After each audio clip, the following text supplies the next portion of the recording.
অসম শ্ৰমিক সাংস্কৃতিক সমাজৰ তৰফৰ পৰা সকলোকে স্বাগতম জনাইছোঁ।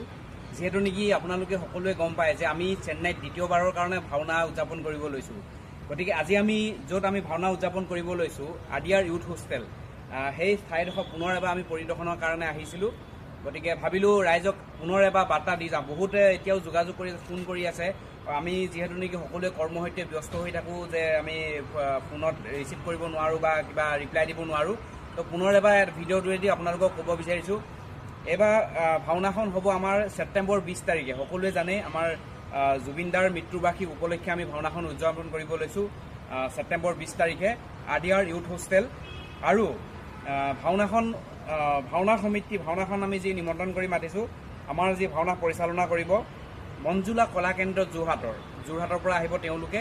আৰু আমাৰ যি নাট হ'ব হিন্দুমণি পিতৃভক্তি দশৰথৰ স্বৰ্গৰথ উদ্ধাৰ। গতিকে সকলো ৰাইজকে, চেন্নাইত যিসকল ৰাইজ আছে সকলোকে অনুৰোধ জনাইছোঁ, আমাক ভাওনাখন উদযাপন কৰা দিনাখন সকলো আহি উপস্থিত হওক, সকলোৱে আহক। আৰু আমাৰ যি অসমৰ গণ্যমান্য ব্যক্তিসকল আছে তেওঁলোককো আমি এই বাৰ্তাটো দিবলৈ বিচাৰিছোঁ যে আমি যে এই ভাওনা পাতিব লৈছোঁ চেন্নাইত, আমি এইবাৰ দ্বিতীয়বাৰৰ কাৰণে পাতিব লৈছোঁ। গতিকে যদিহে আমি এইখিনিতে যদি কিবা ভুল ভ্ৰান্তি হয় আপোনালোকে নিশ্চয় আমাক দেখাই দিব আগতীয়াকৈ। আৰু সকলোকে এটা অনুৰোধ, এই ভিডিঅ'টো যাতে সকলোৱে শ্বেয়াৰ কৰক, কিয়নো আমি তামিলনাডুতে অকল নহয়, আমাৰ যি অসমৰ সংস্কৃতি আছে প্ৰতিখন ৰাজ্যতে আমি দেখুৱাব লাগে যে যোৱা বছৰ আমাৰ যি ভাওনা উদযাপন কৰিছিলোঁ তাত ইমান তামিল মানুহ আহিছিল আমাৰ ভাওনা চাবলৈ। গতিকে এইবছৰ বহুত মানুহে এতিয়া আমাৰ যেতিয়া আমি এটা পোষ্ট দিওঁ হোৱাটছআপত, ইনষ্টাগ্ৰামত ষ্টেটাছ লগাওঁ, তেতিয়া বহুত মানুহৰে আমালৈ খবৰ আহে যে কি যোৱাবাৰ দৰে পুনৰ হৈছে, যোৱাবাৰ আমাক নেমাতিলি, এইবছৰ কিন্তু যাম দেই। তেনেকুৱা বহুত ভাল ফিডবেক পাইছোঁ।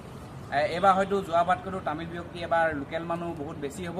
গতিকে আমাৰ যি সকলো অসমীয়া ৰাইজ আহে সকলোৱে উঠি বাঢ়ি আহক, আমাক ভাওনাখন অনুষ্ঠিত কৰিবৰ কাৰণে সহায় সহযোগিতা কৰক। আৰু মোৰ লগত মোৰ দুজন সতীৰ্থ আছে, তেওঁলোকে দুই এষাৰ ক'ব। দাদা কওকচোন। নমস্কাৰ। সৰ্বপ্ৰথমে আপোনালোক সকলোকে অসম শ্ৰমিক সন্থাৰ পৰা বিনম্ৰভাৱে সেৱা জনাইছোঁ। ইতিমধ্যে আমাৰ দাদাই ক'লেই যে আমি ইয়াত জুবিন দাদাৰ শ্ৰদ্ধাঞ্জলি উপলক্ষে এইবাৰ দ্বিতীয় বৰ্ষত আমি আদিয়াৰ ইউথ হোষ্টেলত ভাওনাভাগি উদযাপন কৰিবলৈ আগবাঢ়িছোঁ।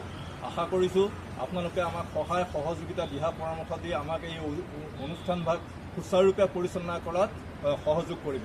ইমানকে কৈ মোৰ বক্তব্য মই সামৰণি মাৰিছোঁ। ধন্যবাদ। দীপু, কি ক'বা? ভাওনা এইবাৰ যোৱাবাৰতো আছিলে, এইবাৰ কেনেকুৱা লাগিছে? নমস্কাৰ। তো ভাল লাগিছে, যোৱাবাৰতকৈ এবাৰ অলপ বেছি ভাল নিচিনা লাগিছে, কাৰণ এইবাৰ